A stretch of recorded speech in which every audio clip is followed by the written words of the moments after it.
স্বাগত। আপনারা দেখছেন নিউজরুম সংলাপ। আপনাদের সঙ্গে আছি আমি ফখরুল ইসলাম। প্রথমে জানাবো গত 24 ঘন্টায় দেশ ও দেশের বাইরে ঘটে যাওয়া খবরাখবরের শিরোনাম। চলে গেলেন ভারতের প্রথম বাঙালি সাবেক রাষ্ট্রপতি, বাংলাদেশের অকৃত্রিম বন্ধু প্রণব মুখার্জি। আজ থেকেই যাত্রী বহন ও ভাড়ার ক্ষেত্রে স্বাভাবিক অবস্থায় ফিরছে গণপরিবহন। দেশে গত 24 ঘন্টায় করোনা আক্রান্ত শনাক্ত 2174 জন। এই নিয়ে মোট আক্রান্ত ছাড়িয়েছে 3,12,000। মোট সুস্থ হয়েছেন 2,04,000। 2,54,00,000 ছাড়ালো বিশ্বে করোনায় আক্রান্তের সংখ্যা। মৃত্যু ছাড়িয়েছে 8,52,000। এইসব খবরাখবর নিয়ে আলোচনা করতে আমাদের সঙ্গে অতিথিরা যুক্ত হয়েছেন। শুরুতেই তাদের সঙ্গে পরিচয় করে দিতে চাই। আমাদের সঙ্গে এর মধ্যে যুক্ত হয়েছেন ডক্টর জিয়া রহমান, প্রতিষ্ঠাতা চেয়ারম্যান, অপরাধ বিজ্ঞান বিভাগ, ঢাকা বিশ্ববিদ্যালয়, এবং আমাদের সঙ্গে যুক্ত আছেন নাজমুল আশরাফ, সিনিয়র সাংবাদিক, এবং আমাদের সঙ্গে দিল্লি থেকে যুক্ত আছেন সিনিয়র সাংবাদিক গৌতম লাহিড়ী। একই সঙ্গে আমাদের সঙ্গে যুক্ত আছেন নুরুল ইসলাম হাসিব, বিশেষ প্রতিনিধি, বাংলাদেশ পোস্ট। আপনাদের চারজনকেই স্বাগত জানাচ্ছি। প্রিয় দর্শক, আপনারা থাকবেন আমাদের সঙ্গে পুরো আলোচনা শুরু করতে চাই। তবে তার আগে আজ প্রকাশিত যে পত্রিকাগুলো রয়েছে সেই পত্রিকাগুলোর শিরোনাম একটু দেখে আসতে চাই। আমার হাতে বেশ কয়েকটি পত্রিকা রয়েছে। প্রথমে বাংলাদেশ প্রতিদিন। বাংলাদেশ প্রতিদিন আজ শিরোনাম করেছে ভ্যাকসিন যুদ্ধে বাংলাদেশ, চীনের ট্রায়াল শিগগিরই, অক্সফোর্ড থেকে প্রতিশ্রুতি। এটি বাংলাদেশ প্রতিদিনের প্রধান শিরোনাম। দ্বিতীয় শিরোনাম তাদের চলে গেলেন বাংলাদেশের বন্ধু প্রণব মুখার্জিকে নিয়ে তাদের আরও একটি শিরোনাম রয়েছে, বিশেষ শিরোনাম। এই ছিল মোটামুটি বাংলাদেশ প্রতিদিনের শিরোনাম। এবং এরপর দৈনিক কালের কণ্ঠ আজ শিরোনাম করেছে ইউনিসেফ ও ডব্লিউএইচওর ঠিকাদারি, করোনার সরঞ্জাম সরবরাহে 53% বেশি ব্যয়। এটি ছিল প্রধান শিরোনাম কালের কণ্ঠের। এই মোটামুটি করোনার মধ্যেই সবকিছু স্বাভাবিক রাখার ইঙ্গিত, সংশ্লিষ্ট মন্ত্রণালয় ও বিভাগকে চিঠি। এটি ছিল আরও একটি শিরোনাম কালের কণ্ঠের। এরপর আমার হাতে রয়েছে দ্য ডেইলি সান। আজ প্রধান শিরোনাম করেছে প্রণব মুখার্জিকে নিয়ে, প্রণব নো মোর। এটি ছিল প্রধান শিরোনাম daily sun. Bus fares return to previous rates today, এটি আরও একটি শিরোনাম। এবং প্রণব মুখার্জিকে নিয়ে আরও বেশ কয়েকটি শিরোনাম তারা করেছে। এই look at his political journey from teacher to president। মোটামুটি এই ছিল আজ প্রকাশিত যে পত্রিকাগুলো রয়েছে সেই পত্রিকাগুলোর শিরোনাম। আমরা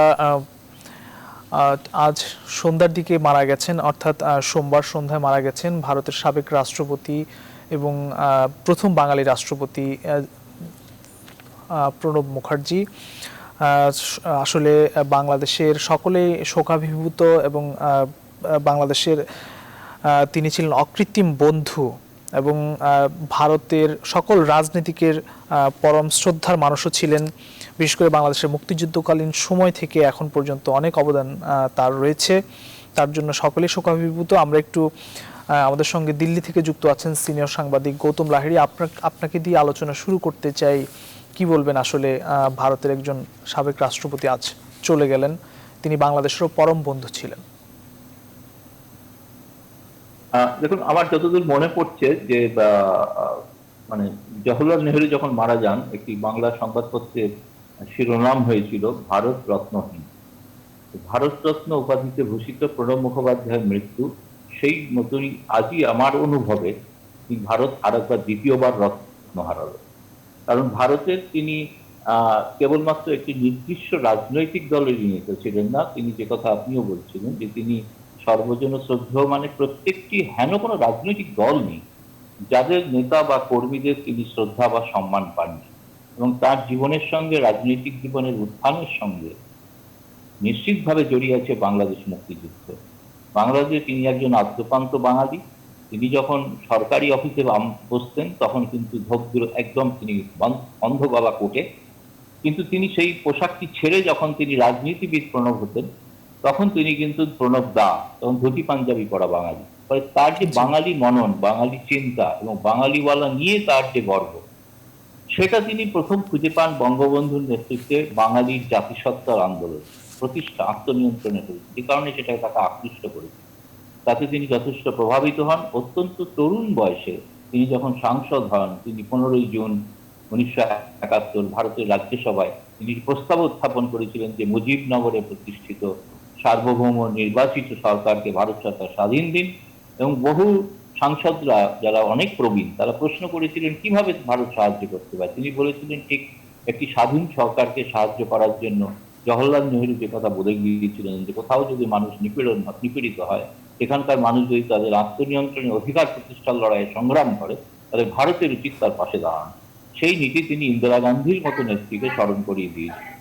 ফলে ইন্দিরা গান্ধী তার বাগ্মিতায় মুগ্ধ হয়ে তাকে কিন্তু কাছে নিয়ে নেন এবং তিনি হয়ে ওঠেন ধীরে ধীরে ভারতের, ইন্দিরা গান্ধীর পরেই নাম্বার 2 বলা হতো তাকে। এবং তিনি যাকে ভারতের রাজনীতিতে তাকে বলা হতো, তিনি কোনোদিন জননেতা ছিলেন না, প্রণববাবু বঙ্গবন্ধুর মতো জনপ্রিয় জননেতা নন, কিন্তু তিনি ছিলেন রণনীতিকার, অর্থাৎ নেতাদের তিনি নেতা। আমি এইভাবে দেখি, তিনি রণনীতি তৈরি করতেন, সেই রণনীতির মধ্যে থাকতো একটি ভারতের যে সার্বিক আত্মচিন্তা বা ভাবনা, আদর্শ নেহেরুর যে ভাবনা, সেই আদর্শে ভারত পরিচালিত হবে, প্রতিবেশী রাষ্ট্রের সঙ্গে সম্পর্ক রাখবে।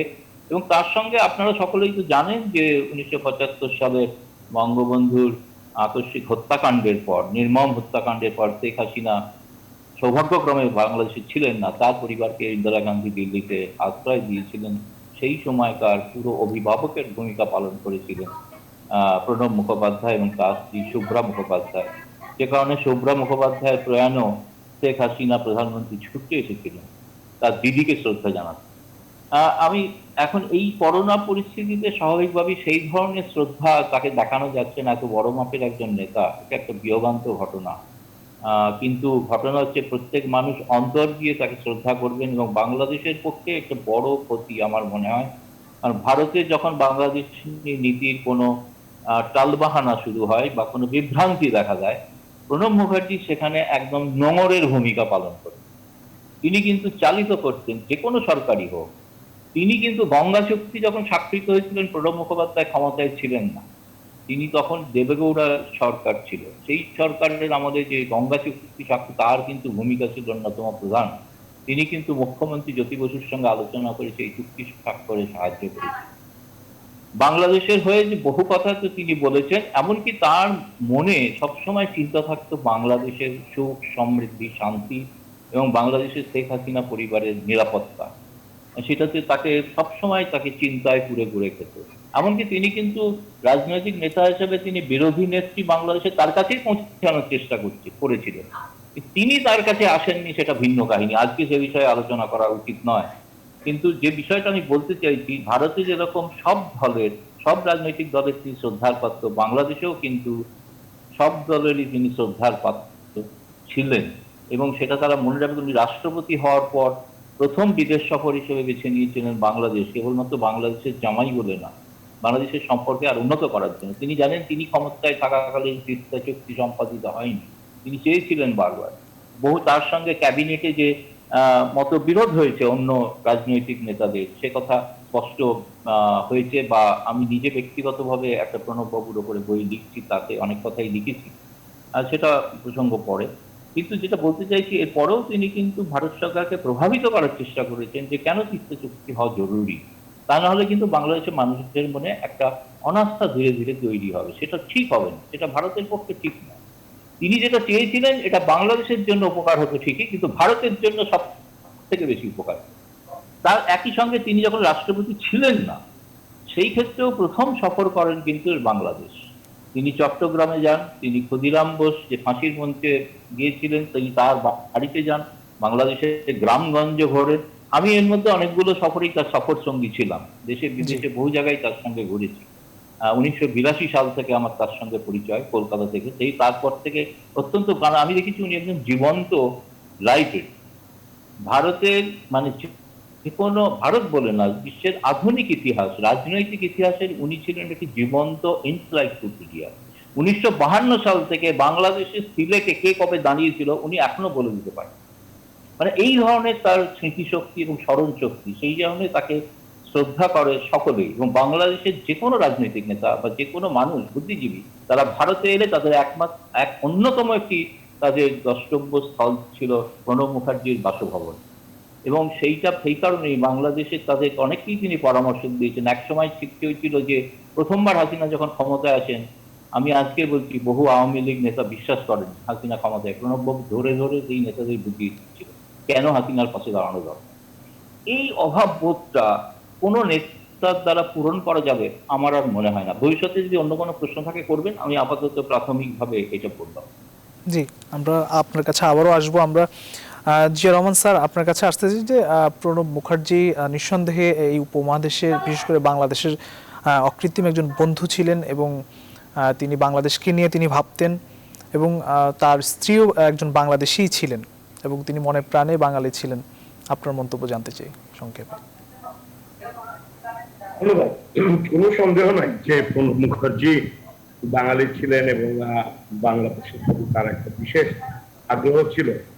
বা মানে এটি খুবই বিরল একটি ব্যাপার আমার কাছে মনে হয়েছে যে বাংলাদেশের বিশেষ করে সাংবাদিকরা, আমি দেখলাম যারাই ইন্ডিয়াতে গিয়েছে, বেড়াতে গিয়েছে, প্রণব মুখার্জির সাথে আমরা ফেসবুকের কল্যাণে আমরা এখন তার সাথে অনেক ছবি দেখতে পাই। এটি মানে প্রণব মুখার্জির যেই মার্গের একজন নেতা ছিলেন, বাংলাদেশকে যদি ভালোই না বাসতেন তাহলে তো বাংলাদেশের এত মানে সিভিল সোসাইটির সদস্য, সাংবাদিক, তারা তার সাথে দেখা করেছেন, তার সাথে মিটিং করেছেন, এগুলো তো সম্ভব হতো না।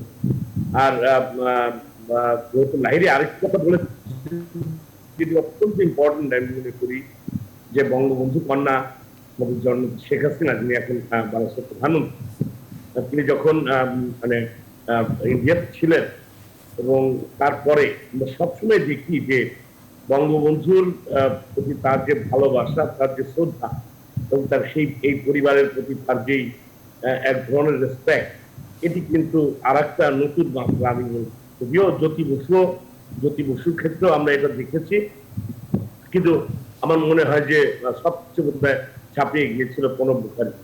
প্রণব মুখার্জি এমন একজন রাজনৈতিক নেতা ছিলেন যিনি সজ্জন, এবং যার আমরা কোনো আসলে রাজনৈতিক নেতাদের কোনো না কোনো নানা রকম স্ক্যান্ডাল থাকে, তার সমালোচনা থাকে, সেটা অনেক বড় বড় নেতাদেরও থাকে, কিন্তু এত চমৎকার একজন ব্যক্তিত্ব, পার্সোনালিটি প্রণব মুখার্জি, যার কিন্তু আমরা ধরনের মানে যেটাকে আমরা পলিটিক্যাল গসিপ বলি বা যাকে নিয়ে সমালোচনা হয় এরকম শুনি, তিনি ছিলেন সবারই খুব শ্রদ্ধেয় এবং সর্বজন গ্রহণযোগ্য একজন ব্যক্তি। জি, আমরা আপনার কাছে আবারও ফিরবো, আমাদের সময় আমরা আবারও ফিরবো যখন সময় পাবো। নাজমুল আশরাফ, আপনার কাছে আসছে যে প্রণব মুখার্জি মারা গেছেন, তিনি বাংলাদেশের অকৃত্রিম বন্ধু ছিলেন, এবং তার স্মরণে 2 সেপ্টেম্বর একটি শোক দিবস হিসেবে পালন করা হবে এবং পতাকা অর্ধনমিত রাখা হবে। একই সাথে আমাদের দেশের আরেকজন মুক্তিযুদ্ধের সেক্টর কমান্ডার সিআর দত্ত কিন্তু গত মারা গেছেন, এবং তিনি যুক্তরাষ্ট্র থেকে তার মরদেহ ঢাকায় আনা হয়েছে। সবকিছু মিলে আসলে আমরা আমাদের মুক্তিযুদ্ধের যারা বন্ধু ছিলেন, যারা সরাসরি নেতৃত্ব দিয়েছেন, তাদেরকে একে একে হারাচ্ছি। আপনি যদি সংক্ষেপে একটু বলেন মন্তব্য। নিশ্চয়ই। প্রথম কথা হচ্ছে কি যে প্রণব মুখার্জি সম্পর্কে গৌতম লাহিড়ী এবং ডক্টর জিয়া যা বলেছেন, এরপরে খুব বেশি বলার থাকে না, আবার তাকে নিয়ে বলার আসলে শেষ নাই। যে কথাটি না বললেই নয় সেটি হচ্ছে যে প্রণব মুখার্জি ভারতের রাষ্ট্রপতি ছিলেন, তিনি ভারতের অর্থমন্ত্রী ছিলেন, তিনি ভারতের পররাষ্ট্রমন্ত্রী ছিলেন, তিনি ভারতের প্রতিরক্ষা মন্ত্রী ছিলেন, তিনি কংগ্রেসের অন্যতম নেতা ছিলেন, এবং ইন্দিরা গান্ধীর পরে কংগ্রেসে এত বড় মাপের নেতা আর হয়নি এখন পর্যন্ত। ফলে তিনি শুধু ভারতের জন্য যে অনেক বড় একজন রাজনীতিবিদ, এবং ভারতের রাজনীতিতে তার যে প্রভাব, বিভিন্ন দলের কাছে তার যে গ্রহণযোগ্যতা, তার যে রাজনৈতিক অর্জন তার দেশের জন্য, সেটা তো আছেই।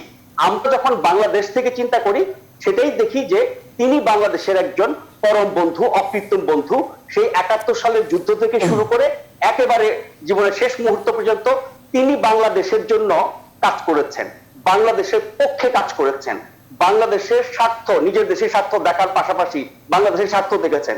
আর তার শ্বশুরবাড়ি বাংলাদেশে, তার স্ত্রী বাংলাদেশে, সেটিও তাকে টানে। তিনি একজন বাঙালি। বাংলাদেশের সাথে ভারতের অনেক সাদৃশ্য আছে। আমাদের সবচেয়ে কাছের প্রতিবেশী, সবচেয়ে ভালো সম্পর্ক, আমাদের 3 দিক থেকে তারা ঘেরা, আমাদের অনেক ঐতিহাসিক, রাজনৈতিক, অর্থনৈতিক সম্পর্ক আছে। কিন্তু ভারত যেহেতু একটি বহু বৈচিত্র্যের দেশ, বহু ভাষা, বহু সংস্কৃতি, বহু ভৌগোলিক ঐতিহাসিক পার্থক্য আছে, কিন্তু একমাত্র পশ্চিমবঙ্গকে যদি ধরি, যার সাথে বাংলাদেশের হুবহু মিল আছে, এবং পশ্চিমবঙ্গের সাথে বাংলাদেশের সাংস্কৃতিক মিলের পাশাপাশি ভাষাগত যে মিলটি, এটি আমাদেরকে অনেক বেশি কাছে টানে। সেই পশ্চিমবঙ্গের একজন বাঙালি, যিনি ভারতের এত বড় রাজনীতিবিদ হয়ে সর্বোচ্চ আসনে আসীন হয়েছেন, সেটি বাঙালি হিসেবে আমাদেরকে গর্বিত করে। আমাদের জন্য তিনি কাজ করেছেন, সেটার জন্য তো আমরা গর্ববোধ করি।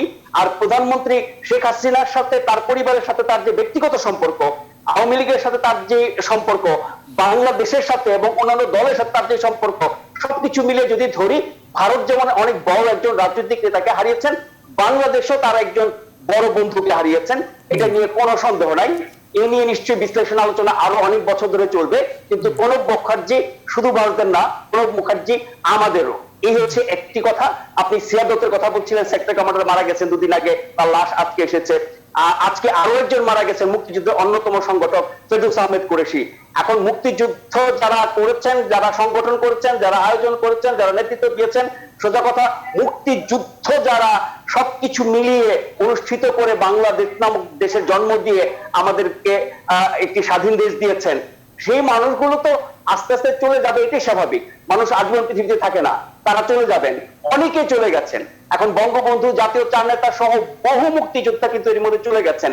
অনেক বড় বড় রাজনীতিবিদ যারা দেশের জন্য কাজ করেছেন মুক্তিযুদ্ধ থেকে শুরু করে বিভিন্ন সময়, তারা চলে গেছেন। কিন্তু আফসোস হচ্ছে তাদের, যেই মানুষগুলো চলে যাচ্ছেন তাদের হয়তো আমরা স্মরণ করি, তাদের কীর্তির কথা বলি, তাদের আদর্শের কথা বলি, কিন্তু সেগুলো আমরা পালন করি না, অনুসরণ করি না। আপনি বঙ্গবন্ধু থেকে শুরু করে বাংলাদেশের যত বড় বড় রাজনীতিবিদ, বিশিষ্ট ব্যক্তি মারা গেছেন, যারা দেশের জন্য কাজ করেছেন, অবদান রেখেছেন, আমরা কাউকে কি অনুসরণ করি? কারো আদর্শকে আমরা প্রতিষ্ঠা করি? যারা বঙ্গবন্ধু সৈনিক হিসাবে নিজেদেরকে বলতে বলতে মুখে ফেনা তোলেন, তারা কতটা বঙ্গবন্ধু প্রেমিক? তারা বঙ্গবন্ধুর আদর্শ কতটা লালন করেন, ধারণ করেন এবং অনুসরণ করেন, বাস্তবায়ন করেন? আমি অন্য দলের কথা বাদ দিলাম, বঙ্গবন্ধু গোটা দেশের নেতা, তিনি বাংলাদেশের জাতির পিতা, বাংলাদেশের প্রতিষ্ঠাতা, ইত্যাদি ইত্যাদি অনেক কিছু বলা যায়।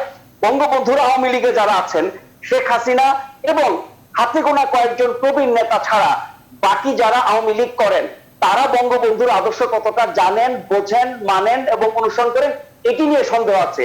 ফলে যারা দেশ সৃষ্টি করেছেন, তারা থেকে শুরু করে এই আওয়ামী লীগ সবচেয়ে পুরনো দল, যে দল স্বাধীনতা যুদ্ধের নেতৃত্ব দিয়েছে, তাদের মধ্যে যারা চলে যাচ্ছেন বা আগামীতে যারা চলে যাবেন, তাদের কিন্তু কোনো ধারাবাহিকতা, রাজনৈতিক উত্তরাধিকার, রাজনৈতিক আদর্শিক উত্তরাধিকার আমরা দেখছি না।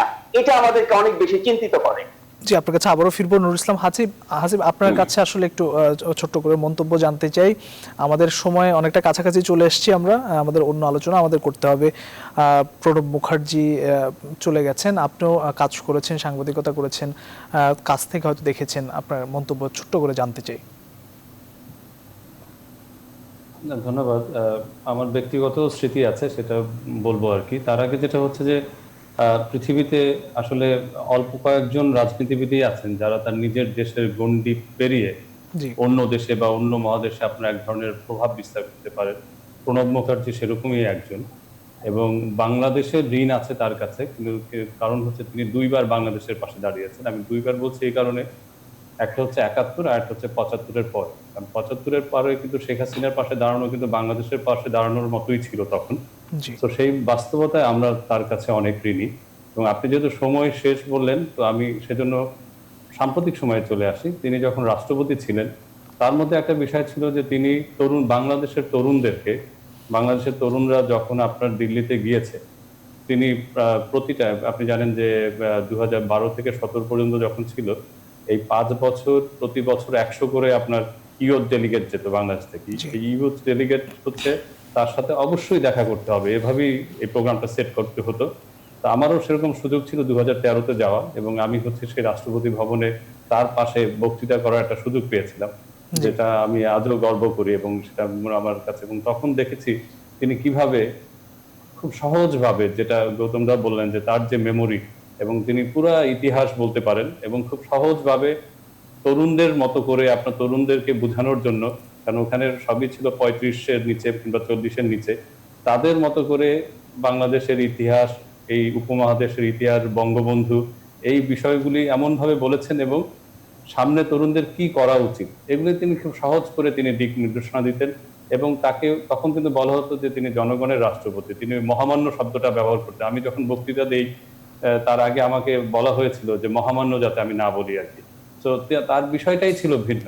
তাকে নিয়ে আসলে আলোচনা করা, এই সংক্ষেপে আলোচনা করার সময় নাই, সময় বিষয় সুযোগ নেই আসলে বিস্তার আলোচনার। জি, আপনার জি, আপনার কাছে আরো একটি প্রশ্ন আসতে চাই, কারণ হচ্ছে আপনি তো যেহেতু নিজে একজন চিকিৎসক, ও করোনা ভাইরাস এখন আসলে কতটা নিম্নমুখী বলে আপনার কাছে মনে হয়? এর মধ্যে আমরা কেউ স্বাস্থ্যবিধি মানছি না, আবার আজকে দেখলাম যে স্বাস্থ্যবিধি অমান্যকারী যে কেউ কিংবা প্রতিষ্ঠানের বিরুদ্ধে 1 সেপ্টেম্বর থেকে মানে আজ থেকে ব্যবস্থা নেওয়ার নির্দেশ দিয়েছে সরকার। এটা আসলে কতটা বাস্তবায়ন হবে বলে মনে হয় আপনার কাছে? একদম সংক্ষেপে যদি জানতে চাই আমি, কারণ সময় একদম কাছাকাছি আমরা চলে এসেছি। আচ্ছা, স্বাস্থ্যবিধি বলতে যেটা হচ্ছে, আমার কথা হচ্ছে যে স্বাস্থ্যবিধি ওইসব বলে লাভ নেই, মানুষ বের হচ্ছে।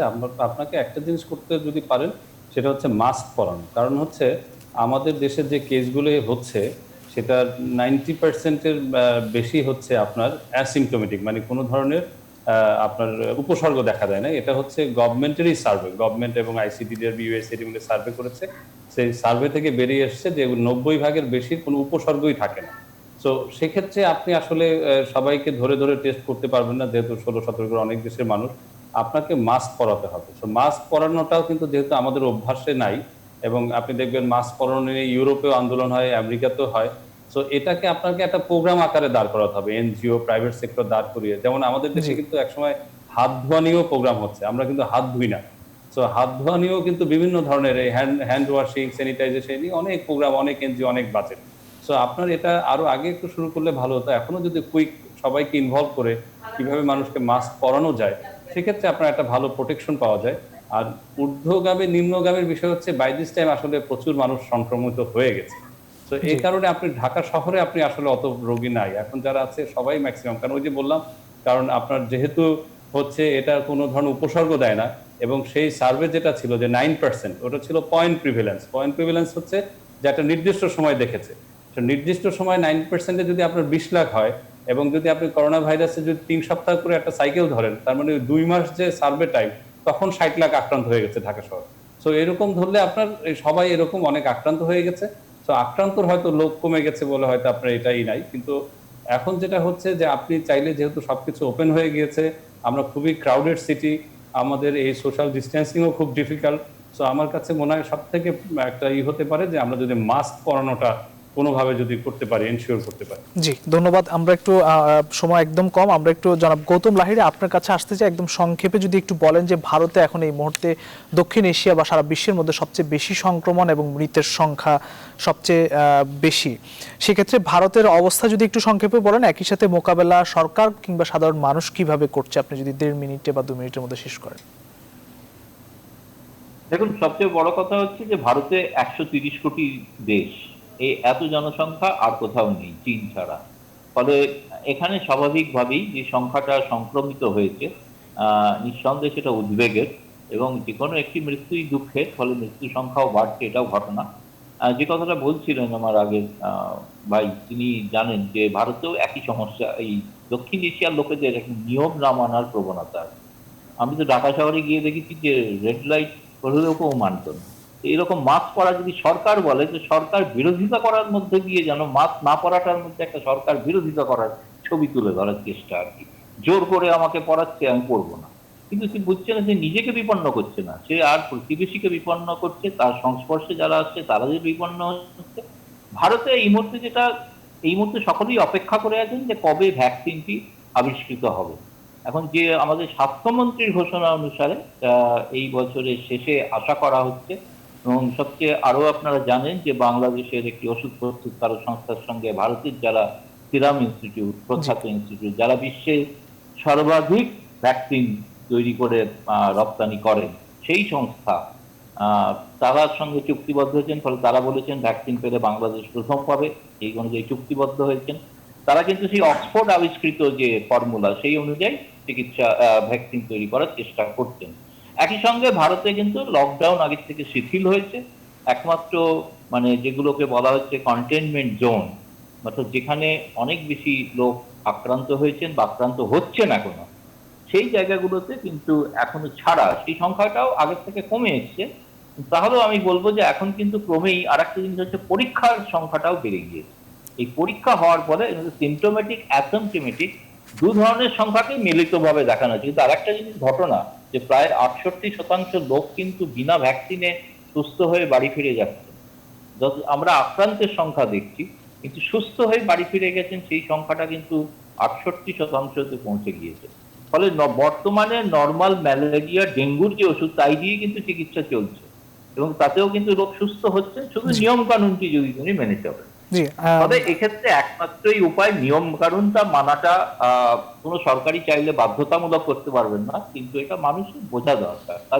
বাধ্যতামূলক করলেও আসলে অনেকে মানছেন না। এটি আসলে একটি সামাজিক উদ্যোগ বা সমন্বিতভাবে সবাইকে আসলে এগিয়ে আসতে হবে, মানতে হবে। জিয়া রহমান স্যার, আপনার কাছে আসতে যে আসলে এই করোনাকালীন সময় অনেক ধরনের অপরাধ বাড়ছে, আমরা দেখছি যে প্রতারণার যেসব অপরাধ সেগুলো কিন্তু অনেকটা বাড়ছে। আমরা কিছুদিন আগে আইনশৃঙ্খলা বাহিনীকে দেখলাম যে এই সপ্তাহে আমরা দেখলাম যে নাইজেরীয় নাগরিকরা প্রতারণা করছে বাংলাদেশিদের সঙ্গে, ফেসবুকে বিভিন্ন নারী সেজে তারপর হচ্ছে টাকা হাতিয়ে নিচ্ছে। এই ধরনের অনেক ধরনের প্রতারণা কিন্তু বেড়ে যাচ্ছে এবং এমএলএম ব্যবসার নামেও কিন্তু কিছুদিন আগে আমরা র্যাবের একটি অভিযান দেখলাম। এই ধরনের যে প্রতারণাগুলো আসলে আপনি যেহেতু একজন অপরাধ বিজ্ঞানের দৃষ্টিতে আসলে এগুলো চূড়ান্তভাবে বন্ধ করার আসলে উপায় কি হতে পারে, আপনার পরামর্শ জানতে চাই। মানে এটা বলার আগে জাস্ট আমি একটা লাইন বলছি। আমি সমাজ বিজ্ঞানের ছাত্র, যে আলোচনাটা হচ্ছিল স্বাস্থ্যবিধি মানার ব্যাপার, এটা একটা দুর্ভাগ্য যে আপনি আমাদের ট্রেডিশনাল সমাজ ব্যবস্থায় এটা আপনি যত চেষ্টাই করেন না কেন, যেটা বহু আগে আমেরিকান একজন সমাজ বিজ্ঞানী বলেছিলেন যে আরবান ভিলেজের, নগরের থেকে গ্রামীণ সমাজ ব্যবস্থার মধ্যে জীবনযাপন করা। তো আমাদের এখনো কিন্তু আমরা নাগরিক হতে পারিনি বলে এই সমস্যাটা সেই জায়গায়। আবার আমেরিকাতে যদি দেখেন, সেখানে হাইপার মডার্নিটি চলে এসছে। মডার্ন সমাজ ব্যবস্থায় মানুষ এই নিয়মগুলো মানে, তো যখন হাইপার একটা অবস্থা যেটা পোস্ট মডার্ন সমাজের বৈশিষ্ট্য, যে এখন তারা কিন্তু মানে কোনো কিছুই মানতে চাচ্ছে না, এরকম একটা ব্যাপার। তারা মনে করে যে তার মানে কেএফসি খাওয়ার তার অধিকার, বা তার সেলুনের যে চুল কাটাটা তার রাইট, এই ধরনের কথা। যাই হোক, আর যে অপরাধের কথা বলছিলেন আপনি, আমরা কিন্তু একাধিকবার বলেছি যে করোনাকালীন সময় ইনিশিয়ালি অপরাধ কমে যাবে, এটা যদি দীর্ঘায়িত হয় তাহলে অপরাধ আবার বাড়তে থাকবে। কারণ আপনি যারা অপরাধ করে তাদেরও তো জীবন আছে, মানে খুব মানবিক ভাবেই বলছি কথাটা। তারাও তো একটা চক্রের মধ্যে বাস করে এবং তারাও তো সুযোগ খুঁজে, অপরচুনিটি। সেই মানে এই অপরচুনিটিটা যখন তারা দেখছে বিভিন্ন জায়গায় শিথিলতা আছে, আইন শৃঙ্খলা বাহিনীর সেই তৎপরতা নাই। মানুষ প্রথম দিকে মানে মাঝামাঝি সময় মানুষ যখন অনেকেই বাড়িতে চলে গেছে, ঘর খালি রেখে গিয়েছে, অনেকের আপনার মানে আনএমপ্লয়মেন্ট বা ক্ষুধার কারণে, দারিদ্র্যের কারণে থেকে অপরাধের মধ্যে সংযুক্ত হয়েছে। এটা খুবই ক্লাসিক্যাল উদাহরণ যে অপরাধের সাথে আপনার দারিদ্র্যের একটা বড় সম্পর্ক। ফাইনালি আমরা বারবার বলেছি যে আপনি এখন যেই জীবনযাপনের মধ্যে অভ্যস্ত হয়েছেন, সেই জীবনযাপনে তো আলটিমেটলি অপরাধ যারা করে তারা তো সেই জায়গাটার মধ্যে সুযোগ খুঁজবে। এখন সারা পৃথিবীতে সাইবার ক্রাইম কিন্তু একটা বড় একটা মানে ক্রাইমের একটা বড় ধরন। এবং আপনি দেখবেন যে বিশ্বের বিভিন্ন এটিএম বুথ থেকে শুরু করে ফাইন্যান্সিয়াল যেই ফ্রড, সেগুলো কিন্তু আলটিমেটলি আমরা দেখছি যে এই অনলাইনের যে সমস্ত নানা ধরনের চক্র তারা এগুলো করছে। এবং আজকে যে নাইজেরিয়ার কথা বললেন, কিংবা আমি বলবো যে ছোটখাটো নানা ধরনের প্রতারণা এই অনলাইনের মাধ্যমে কিন্তু হচ্ছে। কারণ যেহেতু মানুষের জীবনযাত্রাটা পুরোটা এখানে কনসেন্ট্রেট করেছে, ফলে স্বাভাবিকভাবেই কিন্তু আসলে অপরাধী যারা, তারাও তাদের যেই বলবো যে ইনোভেশনটা, তারা সেই জায়গায় কনসেন্ট্রেট করছে এবং তার ফলে তারা সেখান থেকে লাভবান হওয়ার চেষ্টা করছে। একটা বড় কারণ আমি বলবো যে আমাদের নতুন একটা মানে স্পেসটা অন্য জায়গায় চলে যাও, এবং এটাকে আলটিমেটলি ব্যবহার করেই তারা এই প্রতারণাগুলো করছে। এগুলো বন্ধের আসলে অপরাধ বিজ্ঞানের দৃষ্টিতে কিভাবে বন্ধের কথা যেটা আপনি বললেন, বন্ধ হয়তো আমি বলছি যে বন্ধটা একেবারে এটা ঠিক করোনাকালীন সময়ের ব্যাপার না। আমরা কিন্তু প্রথম থেকেই বলছি যে আমাদের যেমন 3টি প্রধান অপরাধের কথা আমরা বলেছি যে বাংলাদেশের ফিউচারে আর নিকট ভবিষ্যতে এটি অত্যন্ত ভয়ঙ্কর আকার ধারণ করবে। আমরা এর মধ্যে দুটো স্বীকৃতি পেয়েছি গভর্নমেন্টের পক্ষ থেকে, একটি হচ্ছে জঙ্গিবাদ আর একটি হচ্ছে ড্রাগ। থার্ড যে অপরাধ সেটা আমরা বলেছিলাম যে সাইবার ক্রাইম। তার মানে আপনি সাইবার ক্রাইমকে যদি নিয়ন্ত্রণ করতে চান, আপনার আইসিটি সেক্টরকে ডেভেলপ করা এবং এর সাথে সংশ্লিষ্ট যে এক্সপার্টিস, তাদের কিন্তু আরো বেশি মানে এক্সপার্টিস ডেভেলপ করা দরকার। যেমন আমাদের সিআইডি আছে কিংবা যে সমস্ত গোয়েন্দা সংস্থা আছে, সে সমস্ত জায়গায় এখনো কিন্তু আমরা যেটা দেখি যে খুবই মানে টেকনোলজির এই ব্যবহারটা বা এই ধরনের এক্সপার্টিস খুব যেভাবে হওয়ার কথা সেটা হয়নি। তো কাজে আমি এটাকে শুধু কোভিডের মধ্যে এটাকে বিবেচনার মধ্যে রাখতে চাই না। আমি মনে করি যে এটাকে মানে দুর্ভাগ্য আমাদের এই যে স্যার, আমাদের শেষ করতে হবে, আমাদের সময় একদম শেষ। এত সমস্যা, কিন্তু আপনাকে আমেরিকাতে যদি দেখেন কোন এই ধরনের বড় বড় ঘটনা ঘটলে কিন্তু তারা স্পেশালাইজ ফোর্স বা স্পেশালাইজ মানে গ্রুপ তারা তৈরি করে ফেলে এটাকে মোকাবেলার জন্য। আমার মনে হয় আমাদেরকে এখন থেকে সেই ধরনের চিন্তা ভাবনাই করা দরকার। জি, ধন্যবাদ। জনাব নাজবুল সাহেব, আপনার কাছে আসতে যে সময় একদম কম, সেপ্টেম্বর অর্থাৎ আজ থেকেই আসলে গণপরিবহন আগের অবস্থায় ফিরতে যাচ্ছে। আমরা শুনছিলাম আগে থেকে যে নতুন নির্দেশনা বা স্বাস্থ্যবিধির ক্ষেত্রে নির্দেশনা থাকবে, কিন্তু সেটি এখনো সেভাবে আমরা দেখিনি। আসলে কিভাবে থাকবে স্বাস্থ্যবিধি, কিভাবে মানবে সাধারণ মানুষ বা মানাবে, সেটি বিষয়ে যদি আপনি একটু সংক্ষেপে বলেন, 1.5 মিনিট সময়ের মধ্যে যদি শেষ করেন। আমি আপনার 1.5 মিনিটের মধ্যে এই গণপরিবহনের বিষয়টাতে আসার আগে আমি ছোট্ট করে আধা মিনিটে একটু বলতে চাই। আমি যে টেলিভিশনটাতে কাজ করি, টিভেন 24 টেলিভিশন, নিউ ইয়র্ক ভিত্তিক, ওই টেলিভিশনে কাজ করার সুবাদে আমেরিকাতে এই যে সাইবার ক্রাইমে তো নানান ধরন, ডক্টর জিয়া রহমান বলছিলেন, কিন্তু যারা ধরা পড়েছে আজকে তারা যে অপরাধটি করে, এই ধরনের সংবাদ আমেরিকার বিভিন্ন গণমাধ্যমে নিয়মিত আসে। আমরাও আমাদের টেলিভিশনে সেগুলো দেই। এবং এই সাইবার অপরাধের ক্ষেত্রে আপনার কেনিয়া, জামাইকা, নাইজেরিয়া, এরকম আফ্রিকার কতগুলো দেশ আছে, এই দেশগুলোতে প্রচুর অপরাধী আছে যারা সারা বিশ্বে নানান ভাবে এই সাইবার অপরাধ করে। তার মধ্যে যেটি নিয়ে আজকে ধরা পড়েছে সেই সম্পর্কিত অনেকগুলো রিপোর্ট আমরা প্রকাশ করি। সেটি হচ্ছে যে আপনার কাছে ব্যবসার ফাঁদ পাতে, প্রেমের ফাঁদ পাতে এবং বয়স্ক, অসুস্থ, অসহায় মানুষকে অনেক রকমের প্রলোভন প্রতারণার ফাঁদ পেতে তারা মানুষকে প্রতারণা করে। সেই জায়গায় বাংলাদেশেও কিন্তু আমরা জানি যে মোবাইল ফোনের মাধ্যমে নানান রকমের তথ্য বার্তা দিয়ে কিন্তু এরকম ছোটখাটো সাইবার অপরাধ হচ্ছে। বাংলাদেশে যে হারে ইন্টারনেটের ব্যবহার বাড়ছে, তাতে করে এই ধরনের অপরাধের ক্ষেত্রে সচেতনতা, সেটি গণমাধ্যমের দিক থেকেও আমি মনে করি নিয়মিত এই ব্যাপারে সংবাদ প্রচার করা, মানুষকে সতর্ক করা দরকার আছে। আর গণপরিবহন যেটি শুরু হতে যাচ্ছে আজকে, এটি নিয়ে বেশ কয়েকদিন কথা হচ্ছে, আমিও বলেছি, আমি মনে করি একটি বড় ঝুঁকি আমরা নিতে যাচ্ছি। আমরা যদি আগের অবস্থায় ফিরে যাই, আমরা আসন খালি রাখবো না, আমরা আগের ভাড়া নিয়ে আগের মতো করে চলবো, তার মানে বোঝাই করে বাস, ট্রেন, লঞ্চে মানুষ যাবে, গাদাগাদি করবে, গায়ে গা লাগবে, সংক্রমণ বাড়বে, এবং সেই ঝুঁকিতে আমরা যাচ্ছি। যদিও যেটা এটাকে খালি থাকবে সেটাও কিন্তু মানা হয় নাই। এটার ক্ষেত্রে পরিস্থিতি কোন পর্যায়ে যাবে এটা ভাবতেই আমার খুব। নুরুল ইসলাম হাসিব, আপনার কাছে এক কথায় আপনার শেষ মন্তব্য দিয়ে শেষ করতে চাই। গণপরিবহনে আমার মনে হয় আজকে থেকে সবচেয়ে বড় চ্যালেঞ্জ হবে যে আগের ভাড়াটা সে ফিরিয়ে আনছে কিনা। কারণ একটা ঘোষণা ছিল যে 1 তারিখ থেকে যখন আপনার ওপেন হবে তখন আগের ভাড়াটা ফিরিয়ে নিয়ে আসা। তো সেটা হয়তো মানবে না, সেটা আমাদের আসলে মিডিয়াকে একটু ফলো করতে হবে মানছে কিনা। আর যেটা হচ্ছে ওই সোশ্যাল ডিস্টেন্সিং বা ওই কথাগুলি, সামাজিক দূরত্ব বা শারীরিক দূরত্ব, এটা আসলে ওভারঅলই মানা হচ্ছে না এখন। সবাই এটা মেনে নিজেকে সতর্ক থাকতে হবে। নিজেকে সতর্ক বলতে আপনার মাস্ক পরা, এবং আমি আগেও বলছি যে এজন্য আপনার এনজিও, প্রাইভেট সেক্টর। অসংখ্য ধন্যবাদ। আমাদের আসলে সময় একদম শেষ। ডক্টর জিয়া রহমান এবং নাজবুল আশরাফ এবং আমাদের সঙ্গে যুক্ত হয়েছেন দিল্লি থেকে গৌতম লাহিড়ী এবং নুরুল ইসলাম হাসিব, আপনাদের চারজনকেই অসংখ্য ধন্যবাদ। প্রিয় দর্শক, করোনা মহামারীর মধ্যেও জীবনযাপন স্বাভাবিকতায় ফিরছে গণপরিবহন, তাই আপনার সতর্কতা আপনার কাছেই, মানতে হবে স্বাস্থ্যবিধি। আজ এই পর্যন্ত, একই সময় আগামীকাল আবারও দেখা হবে। ততক্ষণ পর্যন্ত ভালো থাকবেন, সুস্থ থাকবেন, শুভরাত্রি।